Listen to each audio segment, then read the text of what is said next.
wherever the future is going, the future is unknowable, but not necessarily unimaginable, but it's imaginable by all of us in varieties of different ways. And we have no idea what that's going to shape. And so the idea that there's a fixed number of jobs that now are going to get wiped out and there won't be jobs to replace it, it's just a lack of imagination. What we want to get back to is an opportunity economy. We want to create the conditions in which ordinary people can do extraordinary things because they're given the freedom to do so. I'm very pleased to welcome to the show for the first time Peter Boettke, Distinguished University Professor of Economics and Philosophy at George Mason University. Peter is also the author of several books, including The Socialist Calculation Debate, published by Cambridge University Press, and his upcoming book, Hayek, A Very Short Introduction.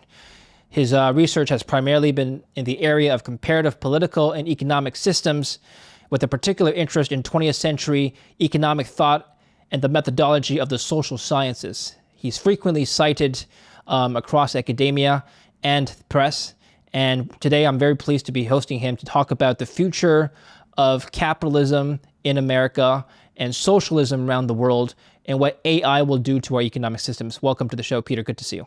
Thank you very much for having me on. I'm looking forward to our conversation. I'd like to start by showing you this this new survey by Gallup polls. The image of capitalism slips to 54% in the United States. According to their polls, this is a question posed to people surveyed. Just off the top of your head, would you say you have positive or negative images of each of the following: capitalism and socialism? Capitalism has declined from 61% to 54%, while socialism has stayed relatively flat overall, risen slightly from 36 to 39%. The contrast becomes more stark as you go into the political divides. Republicans have favored capitalism and their opinions have gone up slightly, while Democrats have favored socialism, with 50% of Democrats in 2010 favoring socialism or liking socialism, rising to 66% by 2025. Now, that breakdown is not surprising, but perhaps you can discuss the overall trend of our, the average, person, if you were to sample the average person across a population in America, to favor more towards socialism over time, just as a broad ideal. And then we can start there. So I think it's very important to also remember the age, that the younger that you are, the more people are favorable towards socialism rather than the older generation. And I think that, one of the conjectures that I would put forth is, the first one is presentism. And that is that the current generation, has no lived experience with socialism. All right. They don't even understand that, the Scandinavian countries had to go through a radical transformation of their countries during the 1990s, because they weren't born then. And so they don't know about the collapse of communism. They don't know about the lived experience of communism. And so then they have this kind of, basically socialism for them is an aspiration to solve all kinds of social ills, inequality, climate change, whatever, right? And so they think that they can turn to the state. One of the things about presentism is also vital, is that in the 21st century, if you think about it, let's say in the United States, these kids have been hit repeatedly, and I'm talking about kids up to the age of 40, have been hit repeatedly with very seismic events: 9/11, the global financial crisis, COVID-19. And in each one of those crises, the belief was you had to turn to the government for the solution. Because, that was the crisis. So that's one, presentism. The second thing is that in their lived experience, we've also seen an increase in the rise of what we would call technically in economics, the rent-seeking state, or what other people would call cronyism in capitalism. A lot more of entangled relationships between capitalists and political actors. And so people feel that the system is rigged in a certain sense. And this is reflected, you're in Vancouver, there's a great economist at UBC Nathan Nunn, a great economist, and he just had a recent study demonstrating or documenting the rise of zero sum thinking among the young. So the young don't think in terms of positive sum interactions; they think only in terms of zero sum interactions. So the diagram or the chart that you're showing, reflects, I think, both of these things, which is a rise of cronyism, which is very subject to good criticisms, and also a forgetting of the consequences of socialism in practice. And so you combine the two of those things together, and in many ways, we're in a situation where if you're not thinking in terms of ways to resolve social ills with the judicious use of the state, you're not thinking about how to solve social ills. At least that's how young people think about it. So What is you're cronyism? How do you define crony capitalism? cronyism is the easiest way to put it is just government putting its thumb on the scale to favor certain businesses at the expense of others, and they do that because the businesses lobby them and provide, what politicians need, which is campaign contributions and votes. And so you have a logic of politics, which is to concentrate benefits. If I'm a vote seeking politician, I want to concentrate benefits on well informed and well organized interest groups and disperse the costs on the unorganized and ill informed mass of voters. And so that's going to end up by concentrating these benefits, which gives special privileges and power to certain individuals. And then that's going to be the subject of the criticism that people are pointing out to when they think capitalism doesn't work for everyone, it only works for some. And so we need to address that issue empirically, and examine the extent of the privileges that have been granted by the government to different businesses, because that's not quote unquote capitalism, right? That's, that is the accumulation of capital, but not through commercial enterprise, but through political enterprise. Before we continue with the video, let me tell you about a very important topic, which is your personal information. Now, your personal privacy is of utmost importance, probably even more so than your personal assets. And your personal information is likely online right now. Your full name, home address, and phone numbers are sitting on data broker websites that anybody can access or buy. I bet you probably didn't know that. So that's exactly why I use Delete Me. Our sponsor today, Delete Me, removes your private information from hundreds of data broker sites, and since June 2024, it's removed 204 of my listings, and my latest report shows 335 listings were reviewed last month. That's what I like. It's consistently and constantly checking so nothing slips through. Getting started is straightforward and easy. Just submit your information, and in about a week or so, you'll get a report showing where your data was found and what was removed. And it doesn't stop there. Delete Me keeps scanning the internet and removes your data throughout the year. So go to joindeleteme.com/David Lin, link in the description down below, or scan the QR code here and use my promo code David Lin at checkout. New users who use my code will get 20% off of all US plans. Take your privacy seriously before somebody else does. What is the relationship between civil liberties, authoritarianism, and ultimately raising standards of living? I'll point to you a few examples. Everyone knows Venezuela, North Korea, Cuba as being prime examples of failed states where government overreach have caused ultimately, or debatably, government overreach has caused the decline of living standards into poverty. I also point to you South Korea, Singapore, and China as opposite examples. South Korea was basically a military dictatorship for most of the 60s up until the early 80s. Singapore as well. And both of these countries have witnessed one of the greatest, if not the greatest, increases in living standards of any population on Earth in a span of only a few decades. China being another example. People point to this and say, and I've had my friends say to me as well, look, sometimes a dictatorship doesn't always mean that people are going to be worse off. Look at these examples. What would you say? Right. So I think this is a big debate that we need to address, and we need to get the data correct there. Because, like, if you look at a place like, Singapore is in a certain sense is like a city state. So it's a little different, very, small, like Liechtenstein or something like that.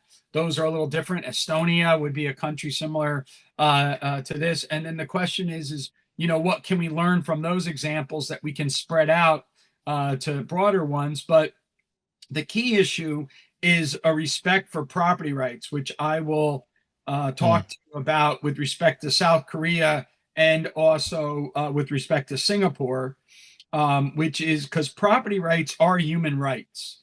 And so the foundation of the right to a free press is the ability to own the means of the press, the right to, pursue religious freedom is as an ability for us to not only have freedom of association, but create those spaces that are respected for that. And so we have to have some notion of property rights and individual autonomy in order to be able to get an entrepreneurial economy off the ground. Because one of the number one thing that's going on is that you have to switch from a norm of rating to a norm of trading. And so one of the things that is very evident in the cases that you give is an opening up to the international market for trade. All right. Now, I think that we overblow the example of China. And Hmm. so this might be a controversial position. But I think that there's two things that's involved. First, you have to distinguish between the different periods in the post Mao China experience. Yes. So the original Deng Xiaoping, period from 78 to 85, not very successful.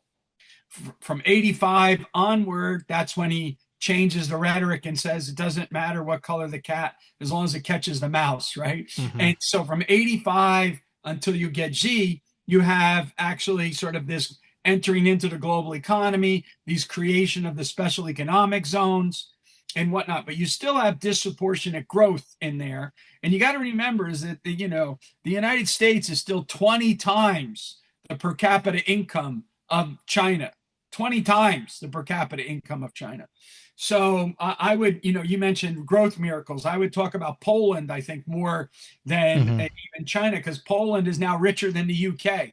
Who would have ever Yeah. thought of that, right? So anyway, once you get Xi in the original aspects of Xi, he's continuing those kind of reforms. But then what happens? He starts cracking down and closing this system, and for a variety of reasons, which we can go into or not, but for a variety of reasons he does that. And then the question is whether or not the next 20 years of China's growth will you see the same kind of miraculous growth that you saw from 85 until the beginning of the 21st century.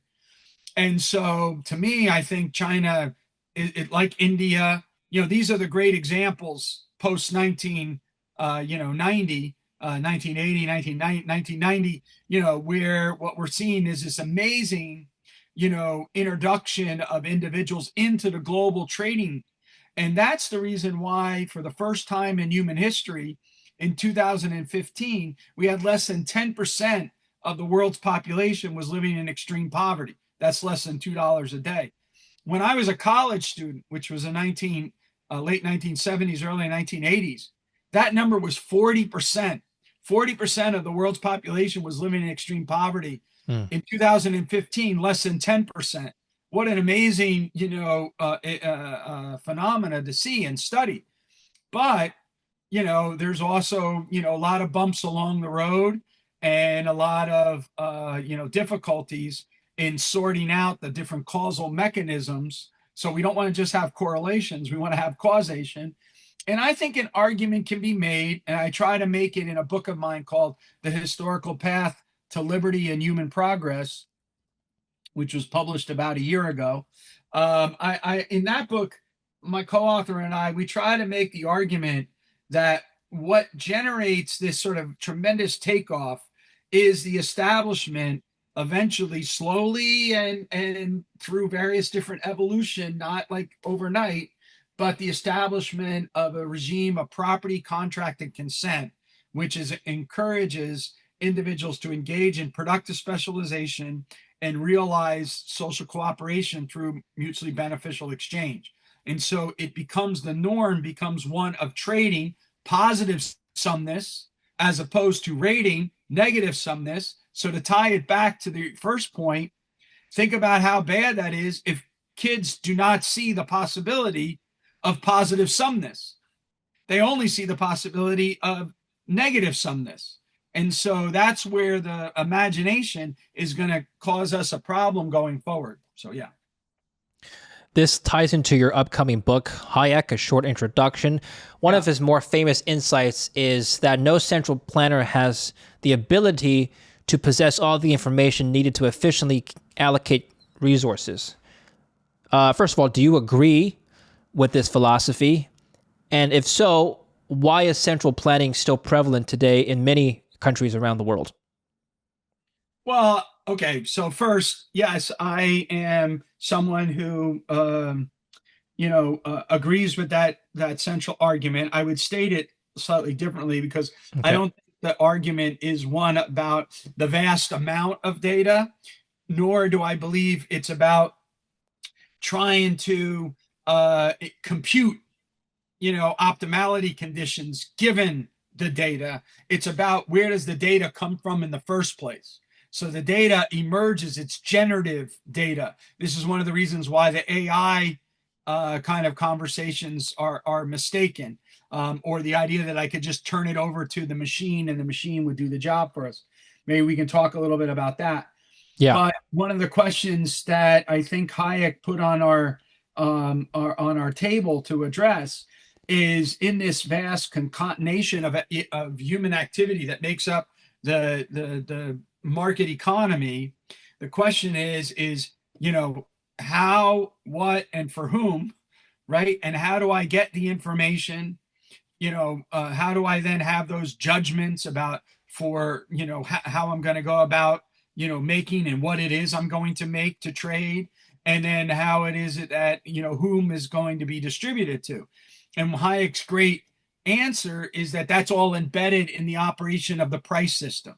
So prices serve as guides to our future activity. Okay. Profits lure us in certain directions, and losses penalize us and redirect us. And to Hayek, it's this system of property, prices, and profit and loss that makes up the market society that we have to study as a discovery procedure for the very, to use the word you use, information that we need to be able to allocate resources effectively and realize, cooperation in under the division of labor. Yeah. I'm going to show you this chart. This is from the Federal Reserve. Household wealth by percentile group, whereas in 2011, the bottom 50% owned $0.25 trillion wealth. Let's just take that bottom 50%, and the top 90 to 99% owned $25 trillion of wealth. Fast forward to today, the bottom 50% owns $4.3 trillion of wealth, and the top 90% to 99% owns $63 trillion of wealth. So both income brackets have increased wealth in nominal terms, but you can see that the wealthier overall have increased their wealth at a faster pace than the bottom 50%. Yeah. In other words, in simpler terms, the wealth gap has widened. I wonder if the widening of the wealth gap, Peter, has anything to do with polls shifting more socialist. Well, that's connected to the cronyism aspect. So in Raj Chetty's work, the Opportunity Project up at Harvard, one of the things that they've explored is what has happened to social mobility in the United States. So the United States has always had an issue with Gini coefficients. That's the spread, in wealth equality. But what we did have was we had tremendous social mobility between the quintiles. So, if you're poor, you can become rich. If you're rich, you can become poor, right? Yeah. A fool and his money is soonly parted, right? If you look over in Europe, those societies are much more stagnant in that sense. They don't have that same level of social mobility. So that was our great thing, but we have slowed in our social mobility in recent years. And this is a big question, like why? So one of them is what Chetty's doing is he's documenting this slowness. But another one would be to ask the question, well, why is that happening? Right? So that would force us to ask questions about what is gumming up labor markets, what is preventing opportunities from taking place. In spite of all of the point that you made out, the other thing that needs to be pointed out in that graph is the tremendous wealth creation that even this screwed up system has produced, right? Mm-hmm. Because one of the things that you see in that is that the poor are becoming middle class, right? So, one of the things, and the middle class are becoming wealthy, right? So one of the things that you're seeing is they always talk about this hollowing out. Well, the problem with the hollowing out is that people are actually moving into the other quintiles, but they're not moving as fast as they did. So one diagram, which you don't have here, but you could look up or show your, listeners this, is there's a diagram on the percentage of people who earn more than their parents, right? So if you go back to sort of the mid 20th century and you go forward, what you'll see is a number of people who actually earn more than their parents did. But what's gone on in the 21st century is that number has declined. Okay. So the parents are making more than the kids rather than the kids making more than the parents. And that's one of the reasons why people have become suspicious in some sense of the, rates of return on college and other kinds of things. Because, when I grew up, neither one of my parents went to college. But it was quite, obvious that I cannot remember a time when the expectation was that I wouldn't go to college, right? In the family that I grew up in, with parents, neither of whom went to college. So, college was a ticket to the American dream. And that was the bet that people made. That's what the bet parents made. That's the bet kids made. And that has become a source of disillusionment in the 21st century, as you know, right? If you look at data on whether or not, same kind of polls that you're asking here, whether or not people think college is worth it or not, that's gone down. And one of the reasons for that is that college hasn't generated the rates of return that it once was doing. The question, why? That's a whole other question that we'd have to ask. But that data is very important for us to think about. And I think that, what we want to get back to is an opportunity economy.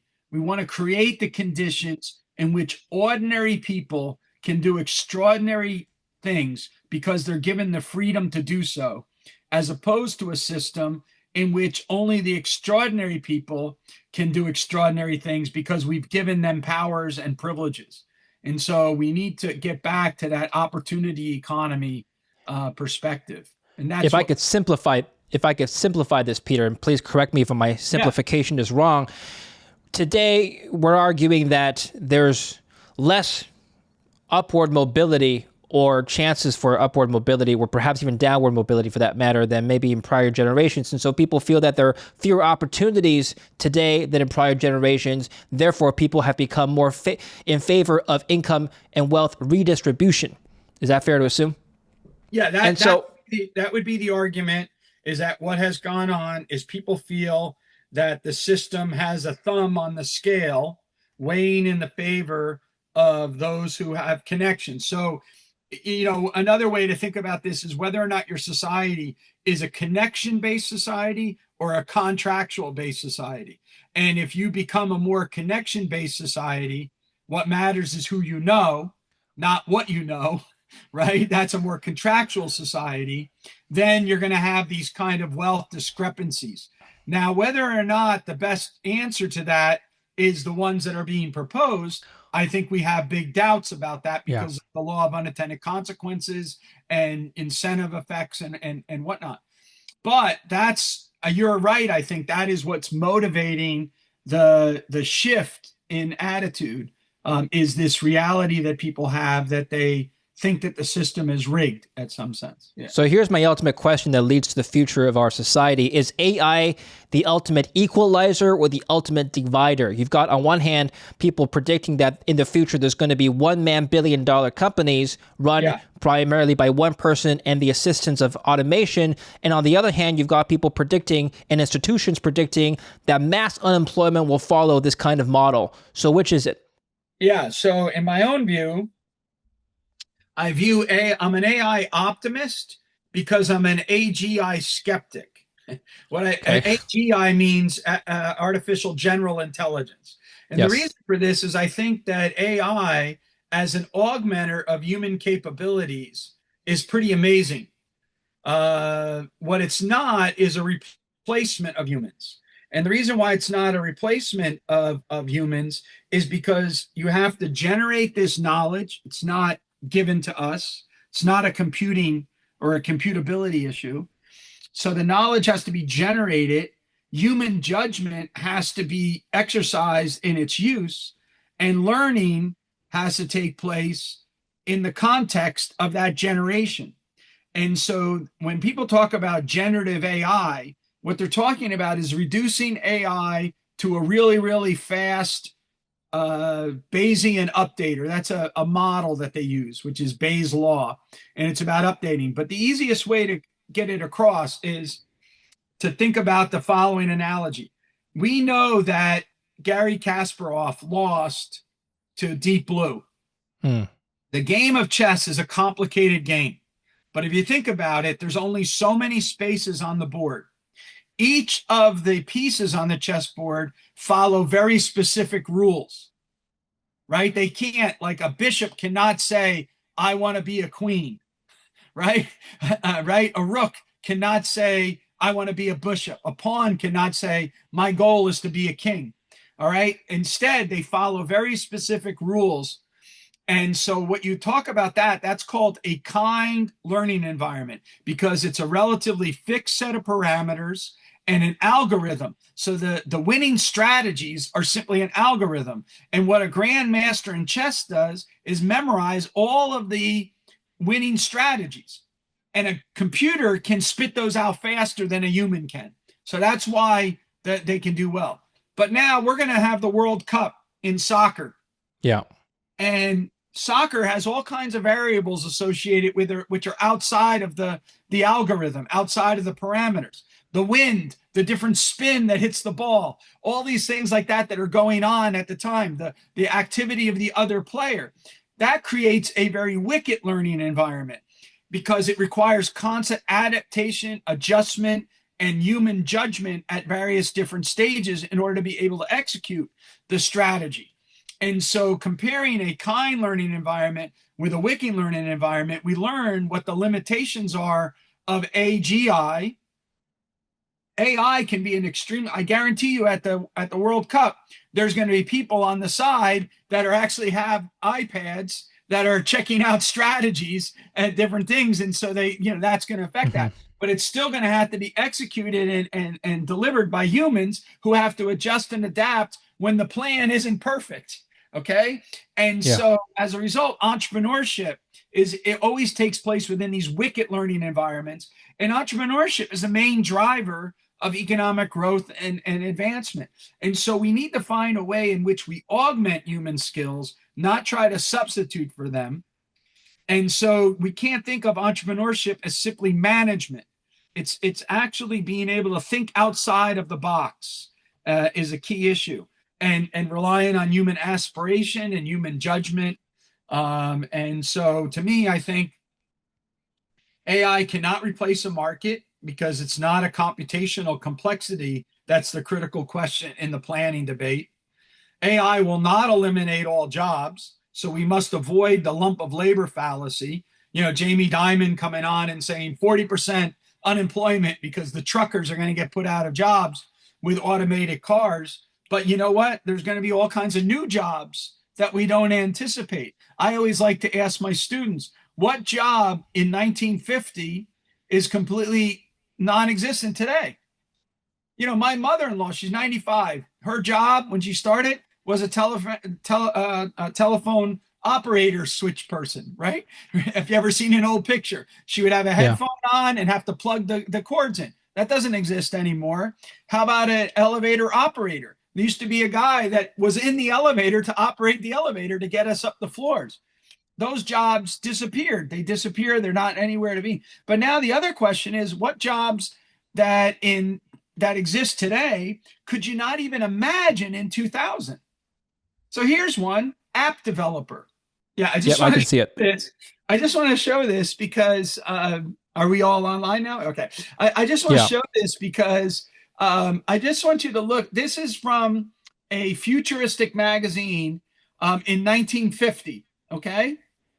And they asked in 1950 what they thought that mail delivery would look like in the year 2000. And this is the picture they came up with. Now, know what's going on here, right?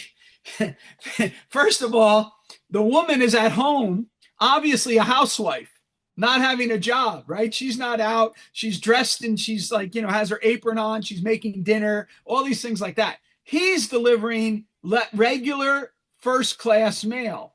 Mm-hmm. He's dressed just like a postal man in 1950 would look like, but he's using a jetpack, right?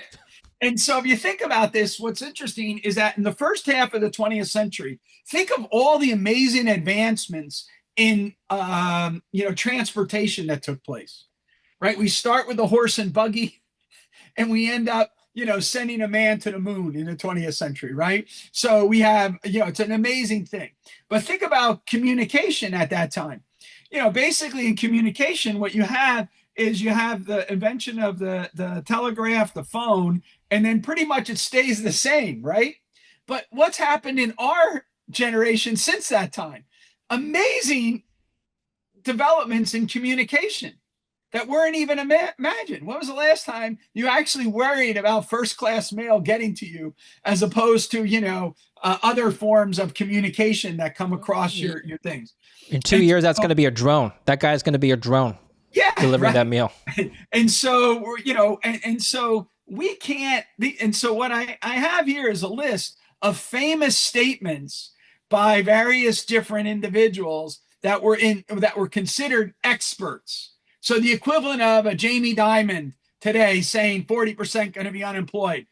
And I just want to heavier than air flying machines are impossible. That's the president of the Royal, Society in Britain, right? Everything that can be invented has been invented. That's the commissioner of the U.S. Patent Office in 1899. All right, here's, the Decca Records executives. We don't like their sound and guitar music is on the way out. That's the rejection of the Beatles. Right? These are famous, screw ups. Here's, Thomas Watson, right? Chairman of the board of IBM, right? The world demand for computers is maybe 5, right? No reason for anyone to have a computer in their home. This is Bill Gates, supposedly, totally, omniscient seer of the future. Who would ever want to have more than 64K? And then finally, you have Steve Ballmer, right, telling us the iPhone has no chance. I for all of your listeners, I highly recommend looking at the Netflix movie called BlackBerry, and it's about the episode of the BlackBerry being totally wiped out by the iPhone. And so I think it's really important for us to always remember is that wherever the future is going, the future is unknowable, but not necessarily unimaginable, but it's imaginable by all of us in varieties of different ways. And we have no idea what that's going to shape. And so the idea that there's a fixed number of jobs that now are going to get wiped out and there won't be jobs to replace it, it's just a lack of imagination. Just like it was a lack of imagination way in the past when we had the Luddites, upset about the machines, so therefore they smashed the machines. And so to me, I think we should, really, like with my students, I try to tell them to learn everything they can about AI, learn how it can help as a productivity hack. One of our real problems as a society in the Western democratic societies is we have declining population growth. So we're not replacing ourselves. So to put it in very blunt terms, when you have a Christmas tree, so those who are getting government entitlements and you have a lot of people working, then it doesn't really pinch. But what happens when you flip the Christmas tree upside down, right? We're retiring and living longer, and the number of people below us working to provide those entitlements has gotten lower. That's created all kinds of problems. So not only does a declining population create that problem, it creates a problem of decline of productivity, because as we get older, we're less physically strong and also less mentally sharp. If AI can augment our physical and our mental capabilities, we can stretch out our productivity much farther, and maybe we can start to solve some of these problems. So to me, like I said, I'm a huge optimist of the AI as a as an augmenter, and I'm a huge pessimist of AI as a substitute for humankind. And if you bear with me for one more minute, I know Yeah. I'm taxing your patience, but No, no, I'm not at all. I think one of the things about AI is that if anyone studies the history of AI, it's a pretty amazing thing, but it's also always been overhyped. So if you go all the way back to University of Manchester in 1949, you have a major conference that Alan Turing put together on the mind and the machine. The philosopher Michael Polanyi is there with him, and they're debating between these different ideas. If you go back and read the transcripts from that debate, it's the same debate we're having today. All right, of whether or not the machine can mimic human intelligence or whether or not human intelligence will always be beyond the machine. If you go to the Dartmouth Conference in 1956, which is where the term AI was first invented and utilized, again, the individuals are overhyping and then delivering less than they promise, rather than the idea of keeping the promises within the constraints. Because a large part of this is, of course, trying to get others excited. So they'll fund it, they'll give, right? And so you're trying to tell them, I'm going to solve cancer, right? I'm going to cure cancer. Jamie Dimon was on, I guess yesterday in an interview, and he literally said that AI, not only is it's going to have these unemployment effects, but it's going to be wonderful because it will cure cancer, right? And okay, maybe AI can help scientists cure cancer. AI ain't going to cure cancer. It's going to depend on what we put into the AI to do it, and the judgment that we exercise on it. But like, just think to yourself, how many different research programs have in your lifetime claimed that they were going to cure cancer? President Biden was in office. He said he was going to finally whip cancer, right? Because his son died of cancer. So he wanted to, have major initiatives to whip cancer. I'm all in favor of, people trying the best they can to solve a disease, which is horrible, but it's going to require, instead of one, group doing it, multiple groups doing it. And so anyway, if you go through the history of the long debate about AI, all the way from the mind and machine debates up through, Watson and OpenAI and ChatGPT. I just listened to an interview not that long ago with Sam Altman talking about Chat 6.0, which isn't out yet, hasn't even reached its potential yet. And he's talking about how great it is, how great it is, how great it is. But, it's not here yet, but he's getting ready for, and so I think that, there's always been this kind of hysteria of pushing it, and then hysteria of the downside of it. Well, Eventually, what's going to happen is we're going to go to peak hysteria, and then we're going to come back to a realization, and then see how it is that this fantastic, amazing tool will be integrated into our lives and make our lives better and whatnot. But it's not going to be because it substitutes for the entrepreneurial judgment of individuals within a free economy. It's going to be how those free individuals utilize this technology. So you're arguing AI has societal benefits. Not everyone shares that view, Peter. Yeah. New York has now proposed a bill, not yet passed, but proposed a bill that would put a pause on data centers built in New York. Now, this cites energy concerns. It's saying that they need to, pause construction for new data centers for now, pay a high electricity bill later, and then they'll be allowed. But it's a 1-year pause.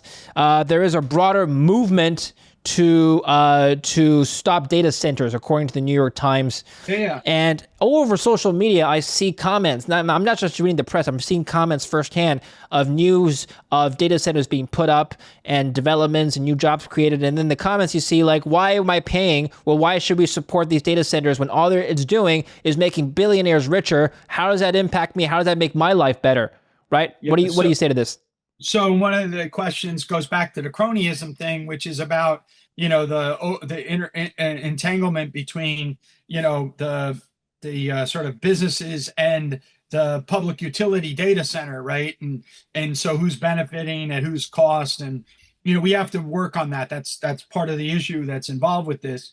So Elon Musk doesn't shouldn't be getting subsidized for anything from the government. He should be self-subsidizing, whatever it is he's doing.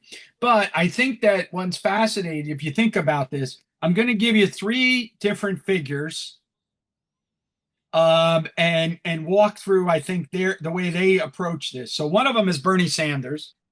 The other one is the 2024 Nobel laureate Daron Acemoglu. And then the third one is a professor at Harvard, Danny Roderick, who is arguing on this front. And so the first thing is that Sanders believes that you're going to, rather than having this giant billionaire, as you're saying, what we need to do is government has to take over ownership and regulation of the industry and create a sovereign wealth fund so that we could have, for the people who are displaced, we'd have basically a universal basic income for them. All right. And so that's his proposal. What's fascinating is that Sanders used to stand in very stark contrast to, say, someone like Trump. But actually, Trump is much more like Sanders. Trump has been talking about getting government to own part of the shares in the, that's right. And things like that. And so, and Sanders is not. He's for protection. He's against open immigration. Same thing with Trump. And so it's a horseshoe there where the right and the left are right next to each other as unlikely bedfellows. And so we would have to examine, what's going on with that. Acemoglu's argument is that we need regulators to steer the innovation. This relates to the point you just made, because the AI can do rather serious damage. And so we need to get out in front of it to make sure that we're on top of it. And then Danny Roderick, his argument is that we need to create bureaucracies that will select and support the investments in strategic sectors that are connected to this. And I think the problem with each and every one of these that we have to address as economists is that there are incentives at each and every decision node that need to be recognized. We live in a world of scarcity. Scarcity implies trade-offs. Those trade-offs need to be negotiated. And the way we negotiate them is based on the incentives and the information that we have at our disposal, and so that are impinging on us, and the information that's at our disposal. So we always have to ask, what is the requisite knowledge at each decision node, and how we obtain it, how will we utilize it, and how will we communicate it? It's not like this sovereign wealth fund is not going to just emerge just because I have it in place. You have to engage in the kind of entrepreneurial judgments about how to utilize the AI to be able to get it to generate the kind of burst of productivity so that we'll get the wealth.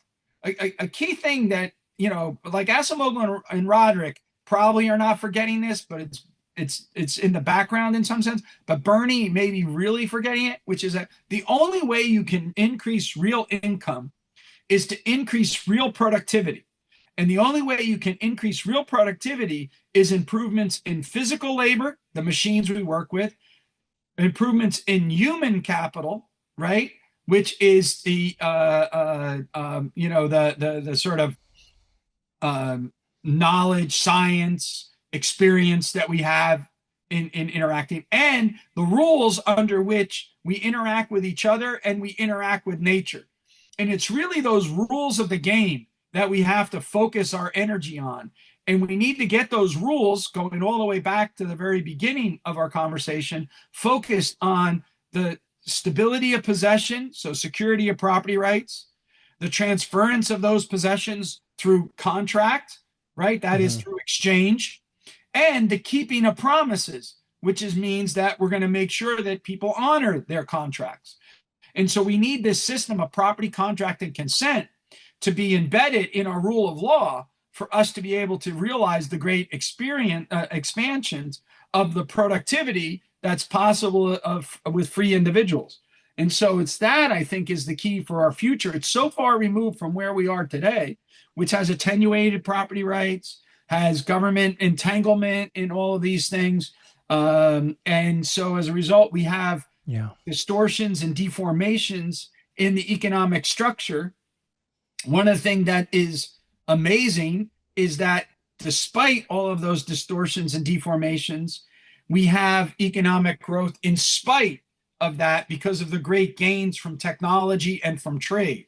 So as long Yes. as we keep having trade and technology, that means that the tailwinds are pushing harder than the headwinds. But if we allow regulation, if we allow nationalization, if we allow bureaucratization, what we're going to do is introduce new headwinds, and they're going to stop us from having the progress because they can overtake the tailwinds. And then that's when you have an economic disaster, like you mentioned earlier, Venezuela, Right. Cuba, or any of these other places.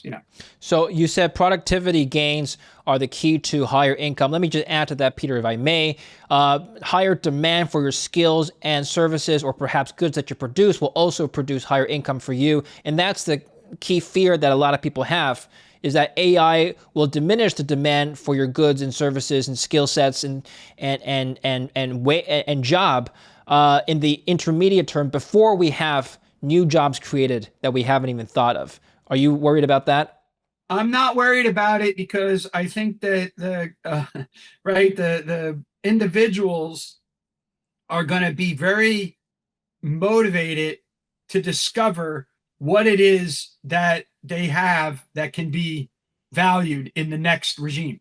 I have no doubt that the world today is going to look a hell of a lot different. I mean, the world 20 years from now is going to look a Mm-hmm. hell of a lot different than the Yeah. world today. But I'm pretty confident that if you give people freedom, they'll find what it is that is the greatest return to their skill set. We live, let's say we just focus ourselves on the United States economy. We live in a world of 300 and what is it, 380 or 330 or 380 million people, right? Across multiple time zones. All right. This country has an amazing $1 trillion economy. People are not going to sit there and these things aren't going to go into a sucking black hole and it's just going to disappear. Human capital will be reallocated, repurposed. Physical capital will be repurposed. All right. There's no doubt, probably right now, that a lot of these data centers are going up, and Mm-hmm. there's probably a little bit of obviously some malinvestment because of the entanglement with government that's involved. I would believe that. When Sure. that gets revealed, those resources are going to have to be recalculated and recalibrated to another use. They don't go away. It's not like that data center is just like going to be swallowed up by the earth and disappear. It's going to get repurposed, and then it'll be repurposed again, and it'll be repurposed. The life cycle of any business firm and any business investment is not infinite, right? They're constantly adaptations and adjustment. That's what makes for a dynamic economy. And as some jobs and occupations disappear, maybe my job, my occupation, right? Mm-hmm. I'm a college teacher. Arthur C. Clarke years ago said that any teacher that can be replaced by a computer should be replaced by a computer. Maybe we're seeing that, right? And so higher ed is going to have to go through all kinds of contortions and beating of the chest and figuring everything out, right? But then the professors that are going to do well are the ones that are the key to Arthur Clarke's sentence. Any professor that can be replaced by a computer should be, right? We've all been in school long enough to realize there's a heck of a lot of professors that can be replaced, but not Sure. every one of them. And that skill set is going to be the skill set that the alert and creative actors that are the ordinary people that occupy our world are going to recognize, and they'll be drawn to doing that, and they'll behave that way. And so Well, to me, I think I'm very, very optimistic about AI yeah. uh, as an augmenter of human capabilities. I had a lot of more fun listening to you in the last 30 minutes than I did listening to a computer. So I think your job, at least for the foreseeable future, is very safe. I'd rather attend your lecture than watch ChatGPT lecture me. So let me close off by this final question. I'll let you go, Peter. How should we stay ahead? By we, I mean, let's just narrow it down. Let's say you're college students entering first year. How should they stay ahead in the next 20 to 30 years when they're living in a world where their job may very well be automated? Yeah. So the first thing I'll say to you is you just mentioned, here's something that's fascinating about, you know, the number of people who watch machines play against other machines in chess is far less than the number of people who watch humans play humans in chess. They still want to see that. Okay. Yeah. So to me, I think if I have I have two grandchildren now, so I care a lot about this issue in the future. And Yeah. so what is the skill set that I might suggest that, say, my grandson Jack should invest in? I think it's going to be about the curiosity to ask the right questions.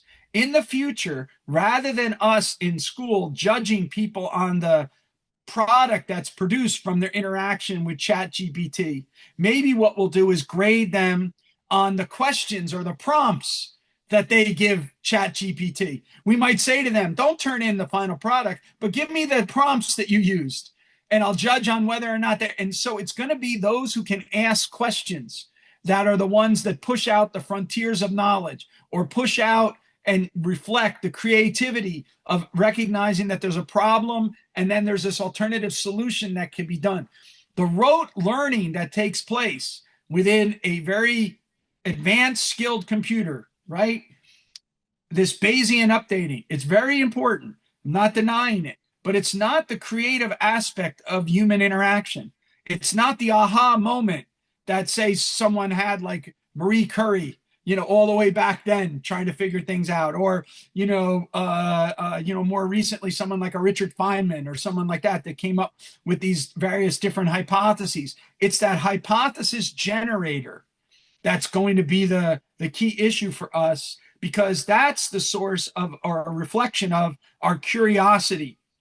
And it's human curiosity and human aspiration that I think the machines will never be able to take away. And so to my grandson, I hope that he develops the kind of skills and what learning that's required for them to be able to, be able to ask the right question. And that might require us, by the way, to encourage young people to put down their tablets, to stop watching TikTok, to have some bored moments where they can exercise their imagination and go from there. And so it's the skill set might be different that we stress, rather than the technical skill set. We might actually have a increase in the philosophical skill set that we want to have students learn. So, And we'll I'll see. end this interview with one final comment. Feel free to agree or disagree with this. So, in this environment that you're describing, the human nature to want to ask the right questions, that can be fostered only in a capitalist system. Because if you're in an environment where you're handed everything by the state, why would you need to have that kind of curiosity? And I'll end it here. 100%. One of my favorite chapters in all of Hayek's writings is the chapter in the Constitutional Liberty called The Creative Powers of a Free Civilization, because it's in that free civilization that the creativity and cleverness and resourcefulness of ordinary people is unleashed. And I think that that's really what we need to focus on, is that unleashing of that creative powers. And as you said, I think that comes from freedom and not from being taken care of. Peter, thank you very much. Great interview. Where can we learn more about your work? I mentioned you have a book coming up, Oxford University Press, Hayek, A Short Introduction, that's coming out next year, correct? Yeah, should be out in 2027. Yep. Where else can we follow you? I have a Substack that you can Nice. look under the name either Coordination Problem or just my name. And then also I'm on X as well. And then I have, my own website and things like that. But the Substack would probably be where people would see, that, and X would be where people would see updates on what I'm doing at the moment and things like that. Excellent. Thank you very much, Peter. We'll follow Peter. Links down below, and we'll have him on again soon. Take care for now. All right. Thank you, David. It's great talking to you. Great talking to you as well. And thank you for watching. Don't forget to like, subscribe.